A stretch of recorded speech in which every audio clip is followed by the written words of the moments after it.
Hospital administration course പഠിച്ചുകൊണ്ടിരിക്കുന്നവർക്കാണെങ്കിലും പഠിച്ചു കഴിഞ്ഞവർക്കാണെങ്കിലും ഇനി ഫ്യൂച്ചറിൽ പഠിക്കാൻ ആഗ്രഹിക്കുന്നവർക്കാണെങ്കിലും കോമൺ ആയിട്ടുണ്ടാവുന്ന ഒരു കൺസേൺ ആണ് ഇത് പഠിച്ചിറങ്ങി കഴിഞ്ഞാൽ നിങ്ങൾ ആഗ്രഹിക്കുന്ന ഒരു ജോബ് കിട്ടോ, അതുപോലെ തന്നെ ഏതൊക്കെ ജോബ് റോളിലേക്കാണ് നിങ്ങൾ പിന്നീട് ഹയർ ചെയ്യപ്പെടുന്നത്, ഇങ്ങനെ ഒരുപാട് സംശയങ്ങളുണ്ട് എല്ലാവർക്കും. അപ്പോൾ നമ്മൾ ഇന്ന് തൊട്ടിട്ട് അല്ലെങ്കിൽ ഈ വീഡിയോയിലൂടെ സ്റ്റാർട്ട് ചെയ്യാൻ പോകുന്നത് ഒരു സീരീസ് ആണ്. അതായത് നിങ്ങൾ ഈ ഒരു കോഴ്സ് പഠിച്ചിറങ്ങി കഴിഞ്ഞാൽ ഏതെല്ലാം ജോബ് റോളുകളിലേക്കാണ് നിങ്ങൾ ഹയർ ചെയ്യപ്പെടുന്നത്. ഇന്ന് നമ്മൾ ഡിസ്കസ് ചെയ്യാൻ പോകുന്നത് PRO എന്ന ജോബ് റോളിനെ കുറിച്ചിട്ടാണ്. നമ്മൾ എന്തെങ്കിലുമൊക്കെ ആവശ്യത്തിനായിട്ട് ഹോസ്പിറ്റൽസിലൊക്കെ പോകുമ്പോൾ നമ്മൾ മിക്കപ്പോഴും കേൾക്കുന്ന ഒരു പേരാണ് PRO. ആക്ച്വലി ആരാണ് ഈ PRO? എങ്ങനെയാണ് ഒരു PRO ആ ഹോസ്പിറ്റൽ വർക്കിനെ സ്മൂത്ത് ആക്കുന്നത്? PRO എന്നാൽ പബ്ലിക് റിലേഷൻ ഓഫീസർ, അതാണ് ഫുൾ ഫോം വരുന്നത്. PRO അണ്ടറിൽ വരുന്നത് മാർക്കറ്റിംഗ് ഡിപ്പാർട്ട്മെന്റ് ആണ് മെയിൻ ആയിട്ട് വരുന്നത്. അതുകൂടാതെ സോഷ്യൽ മീഡിയ ഒക്കെ വരുന്നുണ്ട്.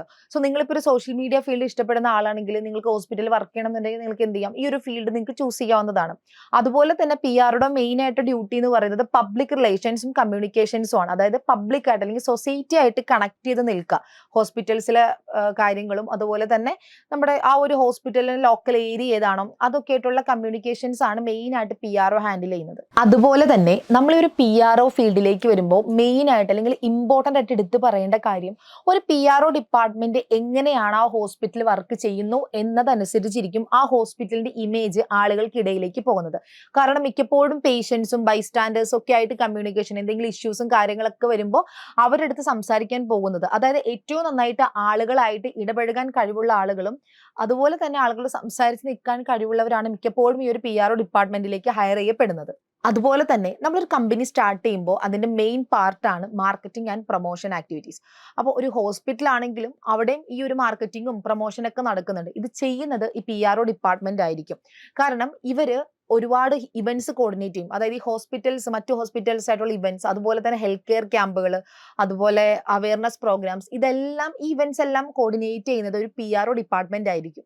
അതുപോലെ പേഷ്യൻസ് ഉണ്ടാവുന്ന കംപ്ലയിൻസ്, എന്തെങ്കിലും ഇഷ്യൂസ് ഉണ്ടെങ്കിൽ, പോലീസ് കേസസ് ഉണ്ടെങ്കിൽ അതെല്ലാം ഹാൻഡിൽ ചെയ്യുന്നതും അത് സോൾവ് ചെയ്യുന്നതും സംസാരിച്ച് ഇടപഴകി അതൊന്നും ഓക്കെ ആക്കുന്നതൊക്കെ നമ്മുടെ PRO ഡിപ്പാർട്ട്മെന്റിലെ ആളുകളാണ്. കാരണം ഹോസ്പിറ്റലാകുമ്പോൾ നമുക്കറിയാം എപ്പോഴെങ്കിലും ഒക്കെ ആണെങ്കിലും കേസസും മറ്റു കാര്യങ്ങളൊക്കെ ഉണ്ടാവാൻ ചാൻസ് ഉണ്ട്. അപ്പൊ ഇതെല്ലാം ഹാൻഡിൽ ചെയ്യാനായിട്ട് നമുക്ക് ഹോസ്പിറ്റലിൽ തന്നെ ബാക്കിയുള്ള ഡിപ്പാർട്ട്മെന്റ്സിലെ ആളുകൾക്ക് പറ്റിയെന്ന് വരില്ല. അപ്പൊ അതിനു വേണ്ടി നേരത്തെ പറഞ്ഞ പോലെ പബ്ലിക്കായിട്ട് ഇടപഴകാൻ വേണ്ടിയിട്ടുള്ള ഒരു ആള് തന്നെയാണ് നമ്മുടെ PRO എന്ന് പറയുന്ന ആൾ, അല്ലെങ്കിൽ PRO എന്ന് പറയുന്ന ഡിപ്പാർട്ട്മെന്റ് വരുന്നത്. ഇനി ഒരു PROയുടെ കരിയർ ഗ്രോത്തിനെ കുറിച്ച് പറയുകയാണെങ്കിൽ PRO അതിന് മുകളിൽ വരുന്നത് ഓപ്പറേഷൻസ് ഡിപ്പാർട്ട്മെന്റ് ആണ്. അതിന് മുകളിൽ വരുന്നത് ചീഫ് എക്സിക്യൂട്ടീവ് ഓഫീസർ. അതായത് നിങ്ങൾ PRO ആയിട്ടാണ് കരിയർ സ്റ്റാർട്ട് ചെയ്യുന്നതെങ്കിൽ അതിൽ നിങ്ങൾക്ക് നല്ല എക്സ്പീരിയൻസും നല്ല സ്കില്ലും ഉണ്ടെങ്കിൽ നിങ്ങളുടെ കരിയർ ഗ്രോത്ത് എന്ന് പറയുന്നത് ആ ഹോസ്പിറ്റലിന്റെ ചീഫ് എക്സിക്യൂട്ടീവ് ഓഫീസർ ലെവലിലേക്കായിരിക്കും.